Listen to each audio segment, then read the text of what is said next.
Venezuela దేశ అధ్యక్షుడు Nicolas Maduro ఆయన భార్య సిలియా ఫ్లోరెస్లను అత్యంత దుర్మార్గ పద్ధతుల్లో అరెస్టు చేయడాన్ని నిరసిస్తూ అఖిల భారత యువజన సమాఖ్య మేడ్చల్ జిల్లా సమితి ఆధ్వర్యంలో మలాపూర్ ఎలిఫెంటా కూడలి వద్ద ప్లకార్డులు చేతబూని ట్రంప్కు వ్యతిరేకంగా నిరసన ధర్నా చేశారు.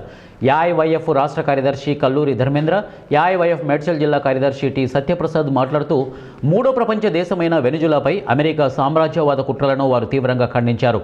ఆ దేశ ప్రజలచే ప్రజాస్వామ్యంగా ఎన్నికైన దేశాధ్యక్షుడిపై, ఆయన కుటుంబంపై ఎలాంటి బెదిరింపులు, అరెస్టులు చేయడం అంతర్జాతీయ చట్టాలకు, మానవ హక్కులకు, ఐక్యరాజ్య సమితి నియమ నిబంధనలకు, దేశ సార్వభౌమత్వాలను ఉల్లంఘించడమని వారు అన్నారు. ఖండిస్తా ఉన్నాం.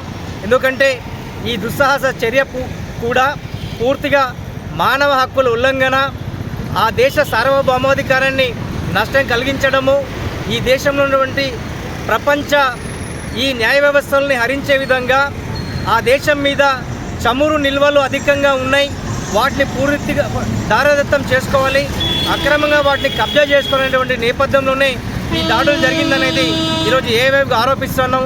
ఎందుకంటే ప్రపంచ దేశాలకి శాంతి కోరుతూ, లేకపోతే నోబెల్ బహుమతి కావాలని చెప్పి ఈ మధ్య కాలంలో అమెరికా అధ్యక్షుడు ట్రంప్ చేసినటువంటి సూచనను చూస్తే ఈరోజు ప్రపంచానికి విఘాతం కలిగించే వ్యక్తి ఎవరు ఉన్నారంటే అది కేవలం ఒక వ్యక్తి, డొనాల్డ్ ట్రంప్ మాత్రమే.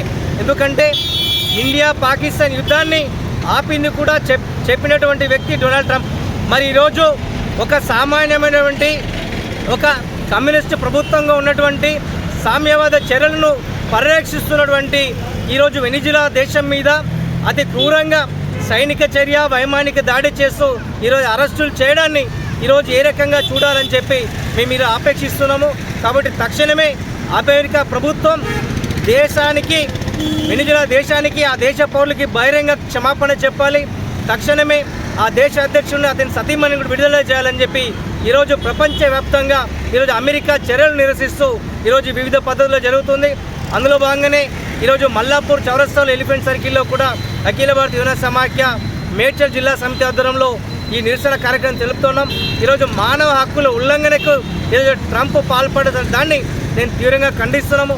తక్షణమే ఆఖరికి మన దేశ ప్రధానమంత్రి నరేంద్ర మోడీ కూడా ఈ విషయాన్ని ఖండించాల్సిన అవసరం ఉంది. సెక్యులర్గా ఉన్నటువంటి దేశాల హక్కులని, సార్వభౌమాధికారాన్ని ఖచ్చితంగా ఖండించాల్సిన అవసరం ఉంది. ట్రంప్ చర్యలను ఖచ్చితంగా భారతదేశ